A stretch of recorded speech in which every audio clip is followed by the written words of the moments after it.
My name is Cassandra Wilson, but everyone calls me Cassie. I am 34 years old. And last Tuesday, my entire life changed. When I checked my lottery ticket and discovered I had won $47 million, my hands shook as I stared at those 6 numbers that matched perfectly. After the initial shock wore off, a strange thought crossed my mind. I would tell absolutely no one about this money. You see, I have a complicated history with my family when it comes to finances. If you are watching this right now, drop a comment letting me know where you are viewing from before I tell you about this life-changing decision. Hit like and subscribe to hear more real stories about family loyalty and betrayal that might just change how you see your own relationships. Before that fateful Tuesday, my life was painfully ordinary. I worked as an accountant at a small marketing firm in Portland, making just enough to live somewhat comfortably, but never enough to feel secure. My apartment was a modest 1-bedroom on the outskirts of the city. Nothing fancy, but it was mine. Every morning I would wake up at 6, make my coffee, and start my day with the persistent worry of bills and deadlines hanging over my head. The job was demanding, with 60-hour work weeks becoming the norm rather than the exception, especially during tax season. My family situation was complicated to say the least. My parents, Gregory and Diane Wilson, divorced when I was 14. Within 2 years, both remarried. My father, Gregory, a high school physics teacher, married Stephanie, a real estate agent with expensive taste and an even more expensive lifestyle. My mother, Diane, found love with Warren, a successful business owner who, despite having more money than my father, was very frugal. I have 2 siblings. My younger sister, Lisa, is 30 and has always been the golden child. She graduated from an Ivy League university, married a surgeon named Paul, and now lives in a beautiful suburban house with their 2 perfect children. My older brother, Jason, is 30. Despite his charm and intelligence, he has never quite figured out his life. He bounces from job to job, relationship to relationship, and has made borrowing money from family members something of an art form. The pattern was always the same: desperate call, emotional plea, promise to pay it back, then radio silence until the next crisis. Extended family was no less complicated. My Aunt Martha, my mother's younger sister, was perhaps the only genuine person in our family circle, despite living paycheck to paycheck. As an elementary school teacher, she always found ways to show up when it mattered. She drove an ancient Honda that made alarming noises, lived in a small apartment filled with books and plants, and never complained about her circumstances. In stark contrast was my Aunt Heather, my father's older sister, who had married, wealthy, and never let anyone forget it. She spent holidays critiquing everyone's life choices and making backhanded comments about my career, apartment, and perpetually single status. My cousin Ryan, her son, had inherited her entitlement, but none of her financial success, and had a gambling problem that the family pretended not to notice. My history with financial assistance in the family had left me jaded when Jason needed $5,000 for rehab 3 years ago.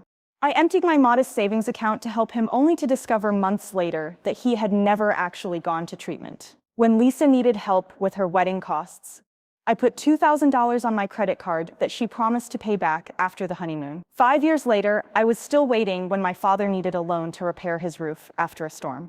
I sent what I could only to see photos of him and Stephanie vacationing in Cancun the following month. The only person who knew the full extent of these betrayals was my best friend, Charlotte. We had met in college, and unlike most relationships in my life, ours had remained constant. Charlotte worked as a nurse, understood struggle. My complicated feelings about my family were never judged. She was the voice of reason when I felt myself becoming bitter, reminding me that not everyone at work was out to take advantage of me. Things weren't much better there.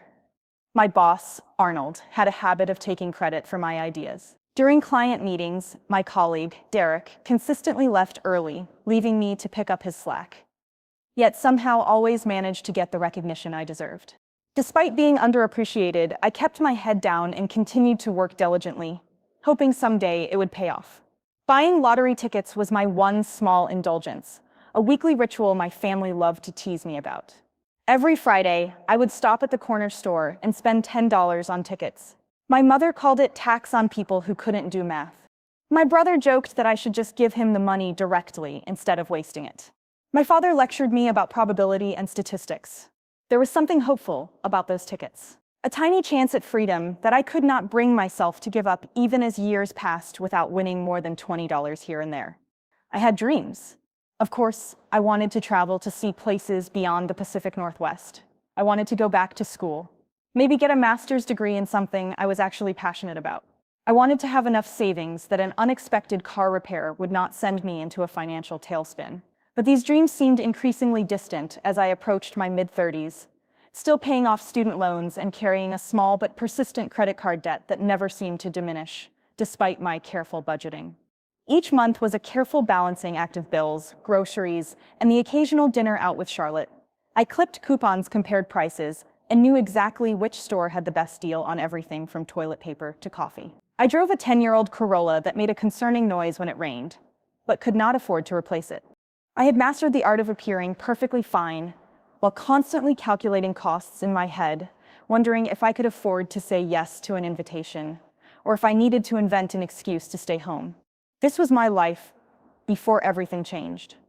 Ordinary, sometimes difficult, occasionally lonely, but stable in its own way. I had no idea how a single piece of paper was about to completely upend everything I thought I knew about myself and the people I called family. The day I bought the winning ticket was actually my 34th birthday. I had just finished a particularly grueling week at work where Arnold had once again taken credit for my financial strategy that saved a major client thousands of dollars. I stopped at Gus's Corner Market as I did every Friday, but this time with a slight variation in my routine. "Happy birthday, Cassie," Gus called out as I entered. Gus was a kind older man who had owned the store for over 30 years. He knew all his regular customers by name and always had a friendly word to share. "Thanks, Gus. The usual, please. And maybe one extra for good luck," I replied, handing him $20 instead of my typical 10 birthday splurge. "Huh? Maybe today is your lucky day," he said with a wink as he handed me my tickets. Instead of my usual quick pick, I decided on a whim to choose my own numbers. I selected my birth month and day, 3 and 16, my mother's birthday, 12, my father's birthday, 21, Martha's birthday, 9, and Charlotte's birthday. That represented the most important people in my life, even those who had disappointed me. That evening, I ordered takeout from my favorite Thai restaurant, opened a bottle of wine Charlotte had given me as a birthday gift, and settled in for a quiet night alone. The lottery drawing was at 8:00 p.m., but I barely paid attention as I scrolled through social media, seeing posts from acquaintances enjoying far more exciting birthday celebrations than mine. At 8:30, I remembered the tickets and lazily picked up my phone to check the numbers, expecting nothing as usual. The first number matched 3. I smiled slightly. The second matched 16. My heart rate picked up just a bit. Third number 12, fourth 21. By now, my palms were sweating. Fifth number 9. I was holding my breath. Sixth and final number 30. I stared at my phone for what felt like an eternity. This could not be right. I must have read something wrong. I checked again and again. I turned on the television and rewound to the live drawing. I watched as each of my numbers appeared on the screen, one after another. My hands shook so badly. I dropped the remote. "No way," I whispered to the empty apartment. "No way." According to the lottery website, I was the sole winner of $47 million. After taxes, it would be somewhere around an unfathomable sum for someone who had been excited earlier that day. About a 10% off coupon for laundry detergent. I did not sleep at all that night. Instead, I spent hours researching lottery winners online. What I found was disturbing. Stories of winners whose lives fell apart after their windfall. Families torn apart by greed. Friends and distant relatives appearing out of nowhere with sob stories and outstretched hands. Winners who were bankrupt within 5 years, more miserable than before. He had won one article called "The Lottery," the quickest path to losing everything you care about. As the sun rose, I made my decision. I would claim the money, but I would tell no one. Not my parents, not my siblings, not even Charlotte.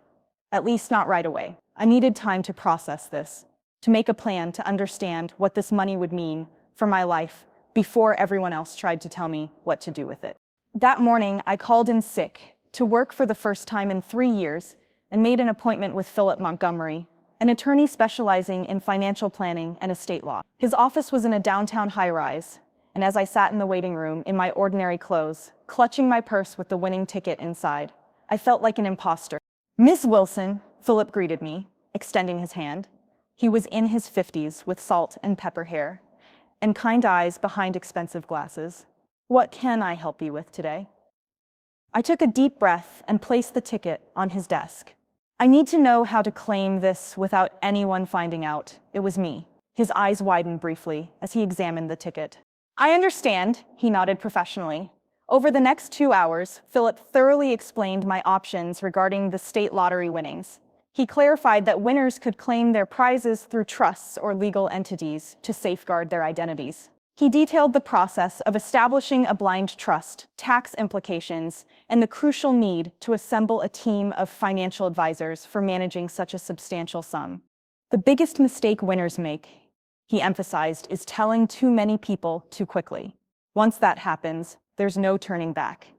I felt a sense of relief, knowing my instincts had been right. "I want to do this properly," I stated. "I don't want this money to ruin my life." I left Philip's office with a folder of documents and a clear list of next steps. I felt a strange mix of excitement and dread. I had more money than I had ever dreamed of. Yet I could not share this life-changing news with anyone. I would be living a double life, pretending to be the same, struggling accountant, while secretly being a multimillionaire. Over the next 2 weeks, I worked with Philip to establish the trust claim, the winnings, and set up investment accounts. We created a comprehensive financial plan that would ensure I would never have to worry about money again, even if I lived to be 100. The money was real now, sitting in accounts under my control. Yet my day-to-day life remained unchanged. I still went to work, still complained about bills with coworkers, still drove my old Corolla. The secrecy was starting to weigh on me. I found myself wondering about my family. Would they be happy for me if they knew? Would they respect my boundaries, or would they see me as nothing more than a walking ATM? The questions haunted me, and gradually an idea began to form. What if there was a way to find out how my family would react to my newfound wealth without actually revealing it? What if I could test their character before deciding who to share my secret with? The plan crystallized one night as I lay awake, staring at the ceiling. I would create a scenario where I needed financial help. Not a huge amount, but enough to be significant. I would approach each family member with the same story, the same request, and see who would help me without the prospect of gaining anything in return. Only then would I know who deserved to be part of my new life. The next day, I met with Philip again to ensure my finances were properly secured. Before proceeding with my plan, we had established a diverse investment portfolio, set up trusts for future charitable giving, and created a modest personal account that would allow me to access funds without raising suspicion. The bulk of the money was safely invested, untouchable by anyone but me. "Everything is in order, Cassandra," Philip assured me, sliding a folder across his Polish desk. "Your financial future is secure. You could stop working tomorrow if you wanted to." The thought was tempting, but I knew an abrupt lifestyle change would raise questions. I was not ready to answer. "I think I will stay at my job for now," I replied, "at least until I figure some things out that evening." I invited Charlotte over for dinner. As we sat on my small balcony with glasses of wine, I decided to share part of my plan with her. I could not keep everything bottled up, and I trusted her more than anyone. "I am thinking about conducting a sort of experiment with my family." I began carefully. Charlotte raised an eyebrow. "What kind of experiment?" I took a deep breath. "I am going to tell them I lost my job and need financial help, just to see who actually cares enough to help me when I need it." Charlotte's expression shifted from curiosity to concern. "Cassie, that seems manipulative. Why would you do that?" "Because I am tired of being the only one who helps when others need it," I said, not quite meeting her eyes. "I want to know who would be there for me if the tables were turned. But lying to test people, that does not sound like you." Charlotte sat down her wine glass. Why not just ask them how they feel about you? Have an honest conversation. I laughed without humor. "Right? Because my family is so great at honest conversations. You know how they are. Charlotte, you have seen how they treat me. Still, this feels wrong. What are you trying to prove?" "I am not trying to prove anything." I insisted, though that was not entirely true. I just want to know who actually cares about me versus who sees me as a resource. Charlotte shook her head. I think you are going to hurt yourself more than anyone else with this. But I know that look in your eye, you have already made up your mind. She was right. I had spent that day crafting my story, making sure it was believable, but not so dramatic that it would raise suspicion. I would tell everyone that the marketing firm I worked for had suddenly shut down after losing its biggest clients. I would say I needed $5,000 to cover rent and medical expenses until I found a new position. It was a significant amount, but not outrageous, and certainly not beyond the means of most of my family members. I made a list of everyone I would approach: my mother, Diane, and stepfather Warren, my father, Gregory, and stepmother Stephanie, my sister Lisa, and her husband Paul, my brother Jason, my Aunt Martha, my Aunt Heather, and my cousin Ryan. 10 people, all of whom had turned to me for help at some point, all of whom I had supported either financially or emotionally when they needed it. The next day, I practiced my story with Charlotte, who reluctantly agreed to help. Despite her misgivings, you need to sound genuinely distressed, but not desperate, she advised, and have specific details ready about the company closing. They might ask questions. I nodded, taking notes. I will say the CEO had been embezzling funds, and the company is under investigation. That explains the suddenness and why my final paycheck might be withheld. They'll definitely ask about my job search. I've been applying relentlessly, but the market is incredibly tough, especially for specialized accounting roles. I have a few interviews lined up, but nothing concrete yet, and my emergency fund is drained from recent medical expenses.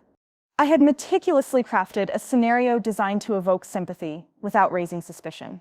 As I finalized the details, a flicker of guilt emerged. Was Charlotte right? Was this truly manipulative and wrong? But then I recalled the numerous times I had depleted my savings to assist these very people, often at significant personal cost, and my resolve solidified. This was not just about testing them. It was about protecting myself and my future. I made a prediction list of how I thought each person would respond. My mother would probably offer some help, but less than I needed. My father would lecture me about financial responsibility, but might send a small amount. Lisa would claim she could not help due to the kids' expenses. Jason would definitely say he had no money. Warren and Stephanie would refuse outright. Aunt Heather would judge me for my poor life choices. Cousin Ryan would promise help that would never materialize. The only person I had real hope for was Aunt Martha, despite having the least to give. She had always been the most generous with what she had. But even with her, I tried to keep my expectations low. $5,000 was a lot of money for a public school teacher living alone. The plan was set over the next week. I would reach out to each family member individually, tell them the same story, and see who stepped up. Only then would I decide who deserved to know about my lottery win. Only then would I know who truly cared about me, beyond what I could do for them. With a mix of anticipation and dread, I picked up my phone and made the first call. It was time to find out who my real family was. I decided to call my mother first. Diane had always prided herself on being a nurturing parent, frequently reminding us how she had sacrificed her own dreams to raise her children. If anyone would help, I thought it would be her. My hands trembled slightly as I dialed her number. She answered on the third ring, sounding distracted. "Hi, Mom," I said, intentionally making my voice sound strained. "Cassie, is everything okay? You sound upset." I launched into my prepared story telling her about the company, suddenly closing the lost wages and my precarious financial situation. As I spoke, I could hear her breathing change, growing more concerned with each detail. "Oh, honey, that is terrible," she said when I finished. "Have you applied for unemployment? What about your emergency fund?" I explained that unemployment would take weeks to process, and that my emergency fund had been depleted by recent medical tests for some concerning symptoms. I did not specify what the symptoms were, allowing her imagination to fill in the blanks. "I hate to ask this, Mom, but I need help. About $5,000 to cover rent and medical bills until I can find something new. I promise I will pay you back as soon as I can." There was a long pause on the other end of the line. "Oh, Cassie, you know Warren and I just put a down payment on the lake house. We are pretty cash poor right now." Her voice took on a slightly defensive tone.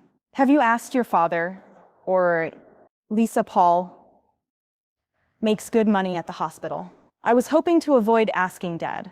I said, truthfully, and Lisa has the kids and their private school tuition. Well, let me talk to Warren and see what we can do, she said finally. But I cannot promise anything.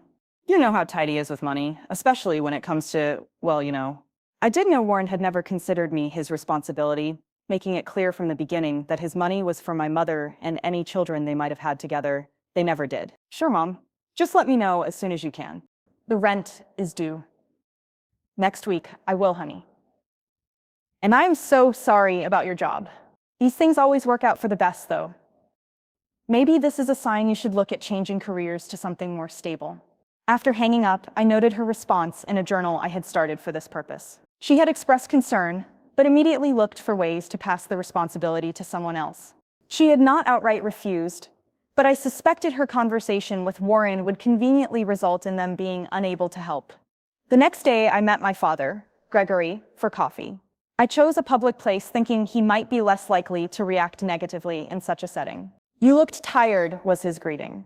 As I sat down across from him, I gave him a weak smile and launched into my story. His face remained impassive, as I spoke occasionally nodding or frowning at certain details. When I finished by asking for help with the $5,000, he leaned back in his chair and crossed his arms. "Cassandra, I have always taught you about financial responsibility." He began slipping into his teacher voice. This is exactly why I told you to keep 6 months of expenses saved at all times. "What happened to that plan?" "Life happened, Dad," I replied, trying to keep the frustration out of my voice. "Medical bills, car repairs, not everyone can afford to set aside that much money." He sighed heavily. "And now you expect others to bail you out. What about your spending habits? Do you really need that apartment in that neighborhood? What about your cable subscription and those streaming services?" For the next 20 minutes, he lectured me about financial planning, the job market, and the importance of living below one's means. Not once did he offer any actual help. "I would love to help you, Cassie, but Stephanie and I are focusing on our retirement right now. We cannot afford to dip into those funds. It would be financially irresponsible." He patted my hand patronizingly. "This will be a good learning experience for you. Sometimes we need to hit rock bottom before we make necessary changes." I nodded, fighting back tears that were only partly for show, even expecting this response. It hurt to hear him dismiss my needs so easily. My sister Lisa was next. I drove to her beautiful suburban home on a Saturday afternoon. Her husband Paul was golfing, giving us privacy to talk. "Cassie, what a surprise," she exclaimed when she opened the door. "The kids are at their swimming lessons. Come in." Her house was immaculate, with expensive furniture and framed professional family photos on every wall. As we sat in her gourmet kitchen, sipping lattes from her commercial-grade espresso machine, I told her about my situation. "Oh my God, that is awful," she gasped, reaching across the granite island to squeeze my hand. "I cannot believe they would just close like that. Poor you." Her sympathy seemed genuine, and for a moment I felt hopeful. Then I mentioned needing to borrow. "Oh," she said, her expression shifting slightly. "Well, this is actually not a great time. We just bought the new Audi last month, and the kids' tuition was due. Plus, we are redoing the master bathroom." She glanced around nervously. "Paul handles most of our finances, and he is really strict about our budget." "I understand," I said quietly. "I would not ask if I was not desperate." I know, she said quickly. "Let me talk to Paul and see what we can do. Maybe we can help with a smaller amount. Or maybe you could move in with us temporarily. The guest room is being used for storage right now, but we could clear it out." I thanked her for the offer, but explained that moving would be difficult with my job search, centered in the city. She promised to call me after speaking with Paul, but the way she avoided eye contact told me all I needed to know. My brother Jason was perhaps the most disappointing. After sending him a detailed text about my situation, he responded with a brief message. "That sucks. Sis really tight right now. Myself, will call you later." He never did. My follow-up messages went unanswered, and when I tried calling him directly, the calls went straight to voicemail. This from the same brother who had borrowed thousands from me over the years, always with tearful promises of repayment that never materialized. My stepmother, Stephanie, was blunt when I called her, not bothering with even a pretense of sympathy. Cassandra, I am sure this is difficult, but Warren and I are not in a position to help. Perhaps this is an opportunity for you to learn better financial management skills, she suggested. Have you considered downsizing your apartment or getting a roommate? When I reminded her that I had helped them with repairs to their vacation cabin last year, she bristled. That was different, she retorted. That was a family property that you also enjoy using. The fact that I had only been invited to the cabin once in 5 years apparently did not matter. My stepfather, Warren, was even worse. You are not my daughter, he stated plainly when I called. I have supported your mother for years, but your financial problems are your own. Perhaps you should have chosen a more lucrative career path. My cousin Ryan initially seemed sympathetic, promising to definitely help out. He even suggested meeting for lunch to give me a check, but when the day came, he texted an hour before saying something had come up and he would reschedule. He never did, and eventually stopped responding to my messages altogether. Aunt Heather's response was perhaps the least surprising, but still painful. Well, Cassandra, I always said that company of yours seemed unstable. I told your father you should have taken that job at the bank after college, but no one listens to me. She then proceeded to tell me about all the financial troubles other family members had experienced and how they had overcome them without begging for handouts. By that evening, I had heard from Lisa that Aunt Heather was telling everyone about my financial irresponsibility. After a week of rejections, half promises, and outright silence, I was emotionally exhausted. The experiment had confirmed my worst fears about my family, but the reality was still painful to accept. 7 people who had repeatedly asked for and received my help over the years could not or would not return the favor when I needed them. Then my phone rang. It was Aunt Martha Cassie. Honey, I just heard from your mother about the job. Are you okay? Her voice was warm with genuine concern. I had not actually reached out to Martha yet, planning to call her the next day. The fact that she had called me first, after hearing about my situation, secondhand, spoke volumes. I am hanging in there, I said, the emotion in my voice now entirely real. Listen, I want to help. Can we meet for lunch tomorrow? My treat? Of course. The next day, we met at a small diner near her apartment. Martha looked exactly as she always did. Her silver streak hair pulled back in a simple ponytail, wearing jeans and a cardigan with mismatched buttons. She hugged me tightly before we sat down. I am so sorry about your job, sweetheart. That company never deserved you. Anyway, as we ate, she asked thoughtful questions about my job search and offered to reach out to some former colleagues who had connections in the business world. Then, after our plates had been cleared, she reached into her purse and pulled out an envelope. I want you to take this, she said, sliding it across the table. It is $3,000. I know it is not the full amount you need, but it should help with the rent. At least, I stared at the envelope in shock. Martha, I cannot take this. This is too much nonsense. Family helps family, and I want you to know something else. She reached across the table and took my hand. If you need a place to stay, to save on rent, my sofa pulls out into a bed. It is not fancy, but you are welcome to stay as long as you need to. Tears filled my eyes, and this time, they were completely genuine. Thank you? I whispered, overwhelmed by her generosity. Now do not. You worry about paying this back right away, she continued. Get back on your feet first. Find a job you actually like, this time. Life is too short to work somewhere that does not appreciate you. As we left the diner, Martha hugged me again. You are going to be okay, Cassie. You are smart and capable. This is just a bump in the road. Driving home, I clutched the envelope containing $3,000 more money than I knew Martha could comfortably spare. The contrast between her response and the rest of my family's could not have been more stark. The only person who had offered genuine help was the one with the least to give. After my meeting with Martha, I conducted some research that left me stunned. The $3,000 she gave me represented nearly all of her savings. I discovered she had been quietly managing complications from type 2 diabetes, and her medication costs had recently increased. To make ends meet, she had been picking up extra tutoring work. This knowledge hit me like a physical blow. Martha, who had so little, had given me almost everything she had without hesitation or conditions. In stark contrast, my mother, who had recently spent $8,000 on a bathroom renovation, couldn't spare $5,000 to help her daughter with rent and medical bills. The next day, I invited Martha to my apartment for dinner. As she settled onto my worn couch, I noticed for the first time how tired she looked.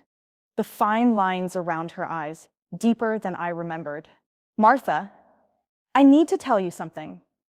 I began setting a cup of tea in front of her.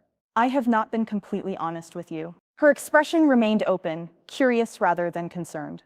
"What is it, honey?" "I did not lose my job. The company is fine. I still have my position." The words tumbled out quickly. I made up the story to see who in the family would help me if I needed it. Martha was quiet for a moment, then nodded slowly. "I see. Are you angry with me?" I asked, suddenly afraid of losing the one genuine relationship I had discovered through this experiment. She considered the question. No, not angry. Sad, maybe sad that you felt you needed to test people this way. She took a sip of her tea, "But I understand why you did it. Our family has not always been kind to you. You were the only one who offered to help." I told her everyone else had excuses or just ignored me entirely. Martha sighed.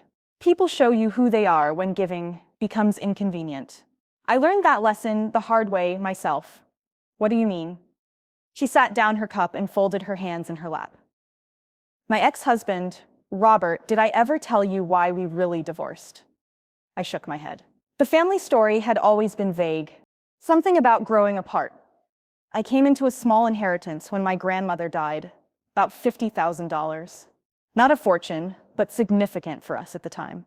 Robert immediately had all these plans for the money, mainly investing in his friend's business ventures. She smiled. "Ruly, I wanted to save it for our future. Maybe buy a small house." Eventually, we fought about it for months. What happened? One day, I discovered he had forged my signature and withdrawn most of the money. By the time I found out, it was gone invested in a restaurant that failed. Within a year, she shook her head at the memory when I confronted him. Do you know what he said? That it was our money, not just mine. And he had as much right to it as I did. As if my name on the inheritance meant nothing. I was shocked. I had no idea the family preferred the growing apart story. Less messy. She reached for my hand. "The point is, I learned that some people see you as a resource rather than a person. And it is a painful lesson." "I am so sorry that happened to you," I said, squeezing her hand. "It was a long time ago, but it taught me something important about money and relationships." She looked at me intently. "Money does not just reveal who others truly are. Cassie, it reveals who we are too, how we use it, how we share it, how we talk about it. It is a powerful mirror." Her words resonated deeply in that moment. I made a decision. "Martha, there is something else I need to tell you. Something big." I took a deep breath. "I won the lottery 3 weeks ago. $47 million. Her eyes widened, but she remained silent, waiting for me to continue. "I have not told anyone else." Not my parents, not Lisa or Jason. "Not even Charlotte. You are the first to know." "Cassie," she breathed, that is life-changing." "I know, and that is why I did this test. I needed to know who would be there for me without knowing about the money." Martha nodded slowly. "I understand that, but what will you do now?" "I'm trying to figure out how to manage my family. My finances are secure, and I have excellent advisors, but the family situation is a puzzle." Martha reminded me that I don't owe anyone anything. Not even her, but I still want to help you. "I insisted on covering your medical expenses and finding you a better apartment. Whatever you need." She smiled gently. "Sweetheart, I don't need anything from you. I'm happy with my life. My apartment is small but filled with things I love. My car usually runs. I have my students, my books, and now this wonderful secret with my favorite niece." She patted my hand. "Just knowing you're secure and happy would be enough for me." Her selflessness brought tears to my eyes. Here was someone who had given me almost everything she had when she thought I needed it, and now was asking for nothing in return when she knew I had millions. As we continued talking into the night, the contrast between Martha and the rest of my family became even more stark. While I had been conducting my experiment, word had spread through the family about my supposed financial troubles. Instead of prompting concern, it had mainly generated gossip and judgment. My phone buzzed with a text from my mother. Heard you ask Lisa for money too. You should have told me you were asking. Everyone feels like you are playing us against each other. Another came from my father. Stephanie tells me you have been calling everyone for handouts. This is exactly the kind of irresponsible behavior I warned you about. The family had turned my request for help into evidence of my character flaws rather than an opportunity to show compassion. And in doing so, they had revealed everything I needed to know about the true nature of our relationships. The morning after my conversation with Martha, I met with Philip to discuss my long-term financial plans. Now that I had clarity about my family relationships, I could make decisions about my future with open eyes. I want to set up a trust for my Aunt Martha.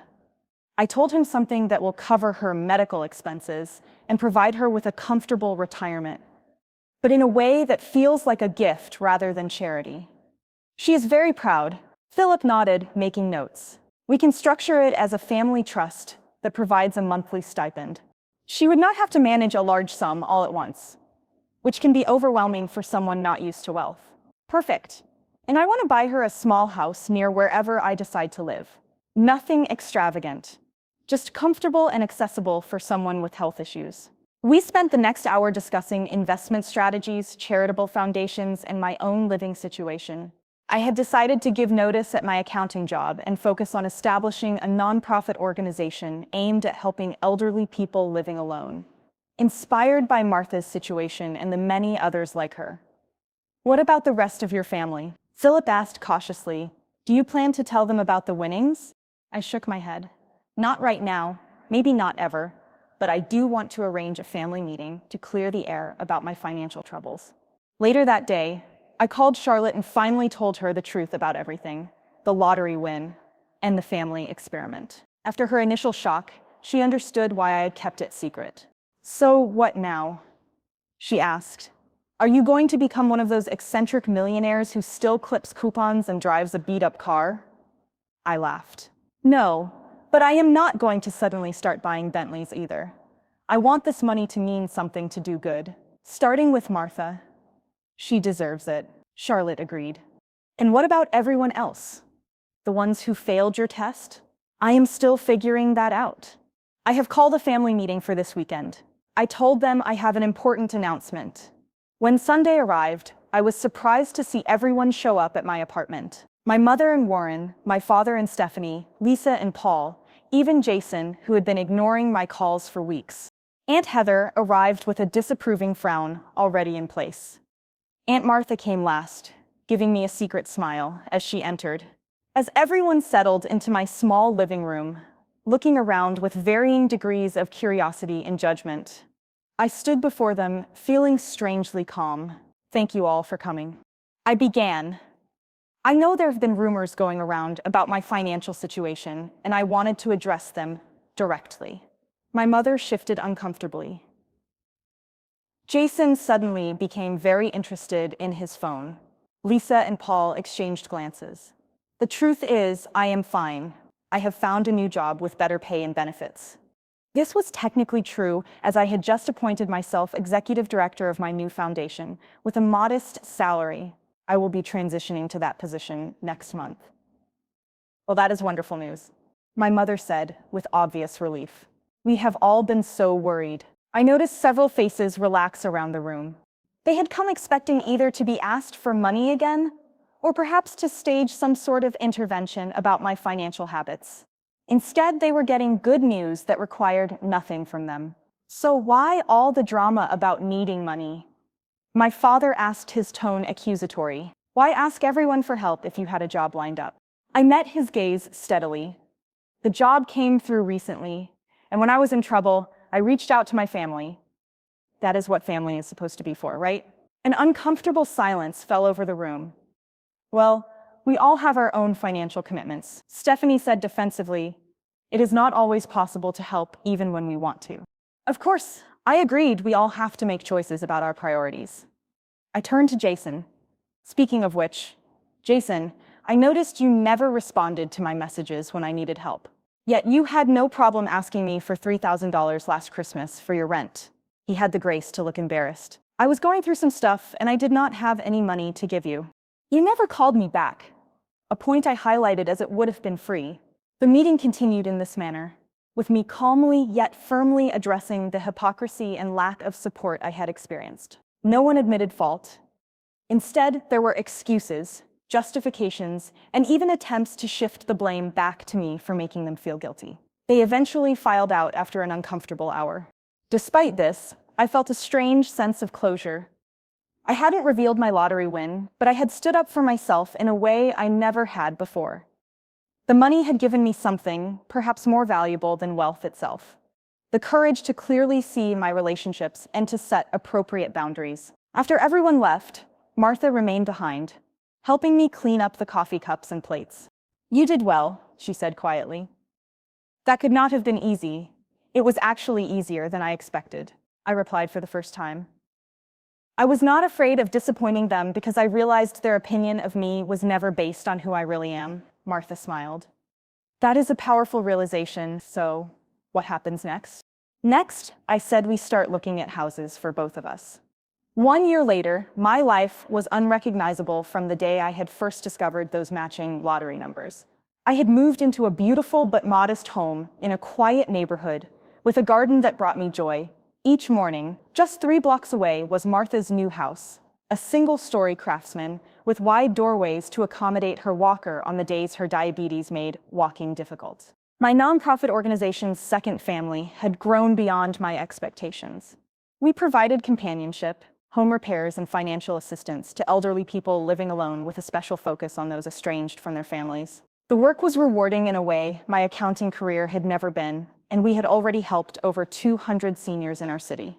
Charlotte had eventually joined the organization as our outreach coordinator, bringing her nursing expertise and compassionate nature to our mission. She and I still had our weekly wine nights, though now they took place on my comfortable patio rather than in my cramped apartment.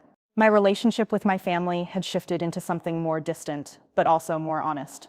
I maintained occasional contact with most of them, polite birthday calls and holiday gatherings, but the pretense of closeness had fallen away without the expectation of emotional intimacy that had never actually existed. Our interactions became less painful. None of them knew about my lottery winnings. As far as they were concerned, I had simply found success with my new career in nonprofit management. They seemed to accept this explanation without much curiosity about the details, which told me everything I needed to know about their interest in my life. There had been moments of temptation to reveal the truth. I recall moments when family members, like Jason with his new business venture, or Lisa with her kitchen renovation, sought financial help. However, remembering their silence when I needed assistance always clarified my decision. Interestingly, there were also times when genuine need arose. When my father had a minor heart attack, I anonymously covered his unexpected medical bills via the hospital's patient assistance fund. Similarly, I made an anonymous donation to cover my cousin Ryan's gambling addiction treatment when he entered rehab. I preferred that they never knew the source of these contributions. Martha and I had dinner together at least twice a week. Her health had improved dramatically with proper medical care and less financial stress. She had retired from teaching, but volunteered at a literacy program 3 days a week, still sharing her love of books with children who needed it. "You know what still amazes me?" she said one evening as we sat on her porch watching the sunset. "How differently everything could have turned out if you had announced your lottery win right away." I nodded. Considering this alternate reality, the family would have suddenly become very attentive and loving, I imagine, and you would never have known what was real. Martha added that knowledge, painful as it was, gave you freedom.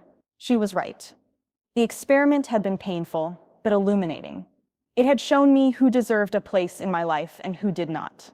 It had revealed the true nature of relationships I had spent years trying to strengthen despite their fundamental imbalance.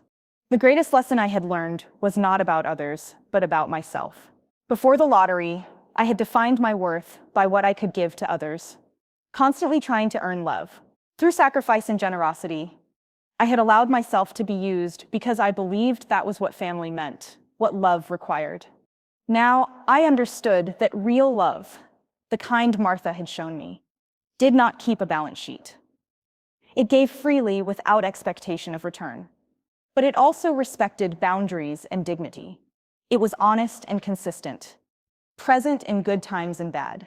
I had initially kept my winning secret out of fear, worried that money would corrupt my relationships. What I had not anticipated was how the secret would clarify them. Instead, stripping away pretense and revealing truth. The money had not changed who anyone was. It had simply illuminated who they had been all along. My life now was rich in ways that had nothing to do with my bank account. I had purpose through my foundation, genuine connection with Martha and Charlotte, and a hard-won understanding of my own worth that no external validation could shake. Perhaps most importantly, I had peace. The constant anxiety about finances that had been my lifelong companion was gone, but so too was the desperate need for approval from people incapable of giving it. I had built a life aligned with my values rather than my insecurities. Martha reached over and patted my hand, bringing me back to the present moment. You did good, kiddo. Not just with the money, but with what you learned. I smiled at her, overwhelmed with gratitude for this woman who had shown me what family truly meant. I had a good teacher as the sun dipped below the horizon, painting the sky in shades of pink and gold. I thought about the journey that had brought me here, from the shock of those matching numbers, to the pain of rejection, to the joy of creating something meaningful with my unexpected fortune. Money undeniably transformed my life, yet not in the ways I had initially anticipated or dreaded. Instead, it offered the clarity and freedom to make discerning choices. The true treasure I gained wasn't monetary wealth, but the profound realization that genuine connections are forged not with those who are present during abundance, but with those who remain when you have nothing left to offer but your true self. Have you ever had to test someone's loyalty? What insights did you glean from that experience? Please share your stories in the comments below. If this narrative resonated with you, show your support by hitting like and subscribing for more real-life lessons that could shift your perspective. Don't forget to share this video with anyone who might need to be reminded that their inherent worth transcends what they can provide to others.